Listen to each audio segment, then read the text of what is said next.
Well, remaining with our top story today, the heavy rains across the country. Let's now cross to Pretoria, where our reporter Centurion is standing by in Centurion, where we understand that some motorists are stranded due to the flooded roads. A very good morning to you, Sipho. Thank you so much for joining us. Now, what's happening where you are?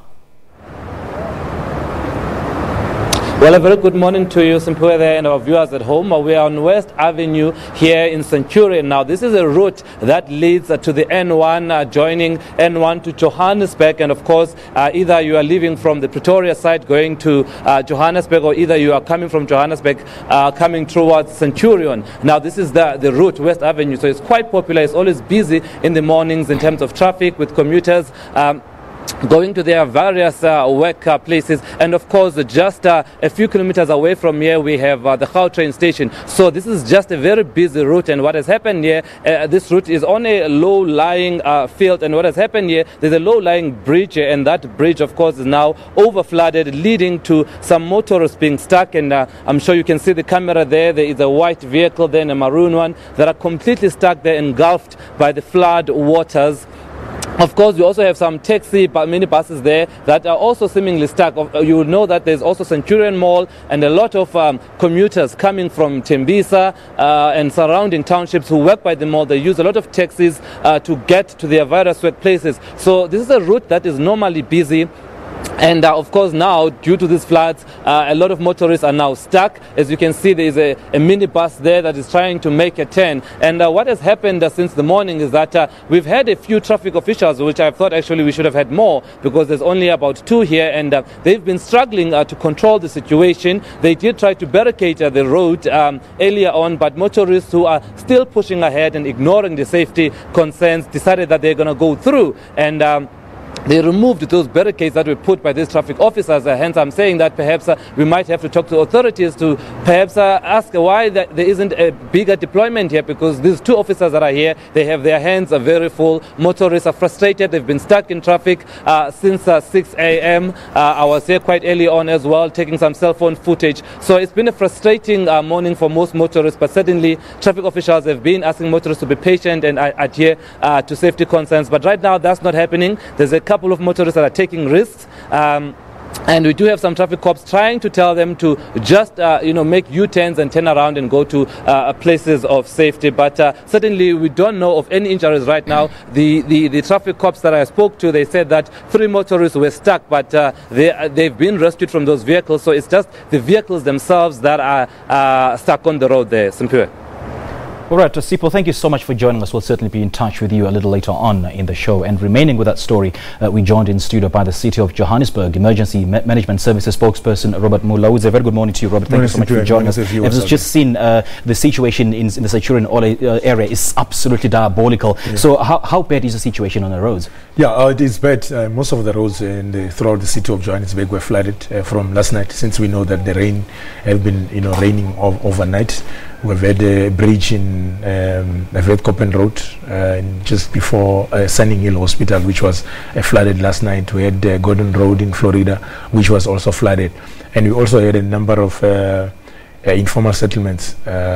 One in Jackson Park in the southern side of Johannesburg, where we had a number of dwellings which were affected by the floods, and also in Diepsloot Extension 7. Where we had to evacuate them and organize an emergency shelter at a nearby Diepsloot fire station. So those will be the latest developments throughout the city of Johannesburg.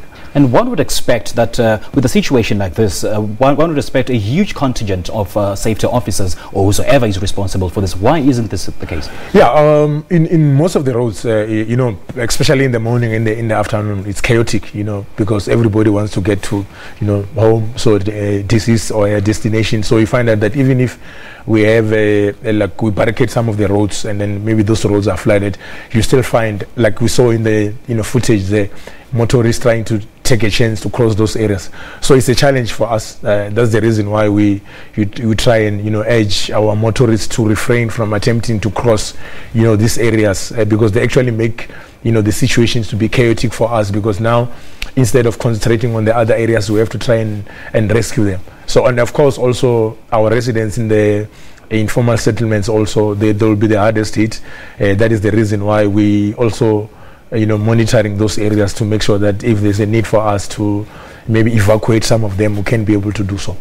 Now, but my question is, in those flood-prone areas, yes. why isn't there a contingent of officials? I mean, the rain started a couple of days ago. Yes. Surely you must have anticipated it. No, yeah, we do. Yeah, like for instance, we cannot be able to move them, because we don't provide. Maybe we're not going to be able to provide them housing for them. But what happens is, from our side, we just prepare them in terms of disaster emergency preparedness. What is it that they can do when they have to evacuate, those areas? But there are those areas which we know, like for instance, in the city of Johannesburg, which even the motorists are aware of, which you find out that they are already barricaded for motorists not to pass, but you still find them trying to attempt to cross. As I'm trying to answer the question which you just raised now.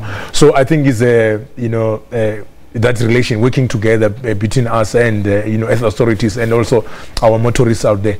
We have to improve that, because if we don't listen to each other, we will always find our situations where you still find vehicles trapped there. I mean, for instance, those two vehicles we see on the footage, it's not like the drivers didn't see what's happening in front of them, but they still try to take a chance to cross those areas. So what if that vehicle was swept away? We could have lost maybe 2-3 people who were inside the vehicle.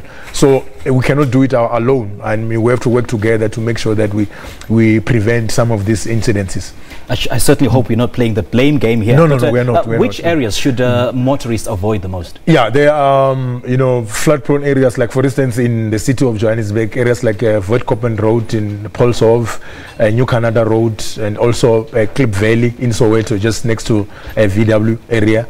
And also the double decker, if it rains throughout the day, it might also flood. So those will be the areas. And of course, our residents in the informal settlements, we already have our disaster management monitoring teams in those areas to facilitate evacuation, procedures if there's a need for us to do so. So for now, we think that we're managing. We don't have any injuries or fatalities which have been reported, of which we're happy about. That most of our communities, especially those in our informal settlements, are adhering to our call. So we should be able along to the Iskar River. Yes. How's the situation there? Do we have yeah, for now, the water levels is still okay, but we are monitoring, because we have got what we have done in those areas. We have installed some automatic rainfall systems which we can be able to assist us to disseminate information for evacuation purposes. Okay. So what sort of tips would you have for motorists, and particularly those people who live close to the flood-prone areas? Yeah, for our residents in our full flood-prone areas is to monitor the water levels and move to the higher ground as soon as they see the water levels are rising. And also to the motorists, they need to refrain from crossing flooded roads and flooded bridges. Instead, use alternative routes. Okay. Young school-going children now in the morning, if they're going to school, as they come back from school, they might be tempted to play in these river streams, these bridges where it's flooded. So we urge them to refrain from playing in those areas so that we can prevent some drowning incidents. All right, Robert, busy day ahead of you, but then thank you so much for your time. We'll certainly chat to you later on in the day.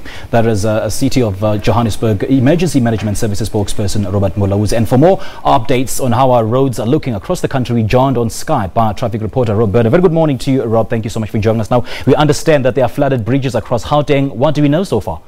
Yeah, flooded bridges, flooded roads, fallen trees, faulty traffic lights, surface spray. It's been a crazy morning in and across Gauteng. And just factor this in as well. Some motorists might be thinking, well, I'll avoid the roads, I'll just jump on Gautrain. Gautrain have also had some major issues and delays this morning between Pretoria and Joburg. So whether you're on the train or the roads, it's been a tough morning. Let's just have a look at a little presentation we've got here of some of the flooding that we've seen this morning. This is a look at Lenshin Avenue in Centurion. There's the Henops River straight through the centre of Centurion. It is one of the first areas to flood when we have heavy rains through Gauteng, and that's a look this morning. So obviously disruption for motorists in the central Centurion area. And how about this also, weather related, just up the road from Centurion in Valhalla. This is a sinkhole. It's on the M24. It's the road that links the R55 to Valhalla. And that sinkhole opened up this morning, and there's a very unfortunate start for that motorist motorists. And look at that sinkhole. That road's going to be closed for some time. There's a dumping site there. People in Centurion might know it. It's right next to that dumping site, that one. Also, plenty of flooding across Johannesburg. Here's a look at the Benoni Lake. That's Tom Jones Street that's been affected with that pretty extensive flooding through the Benoni area this morning. Also down the road in Katlehong, multiple routes have been flooded. It's been a really tough morning for motorists to get out of that Katlehong area with that sort of situation being repeated right through that part of the area. Here's a look at Kingsway, just off the N12 highway at Davyton. Have a look at that. Motorists getting in and out of Davyton this morning have had a really big wait on their hands to get through that, to either get to the N12 or from the N12.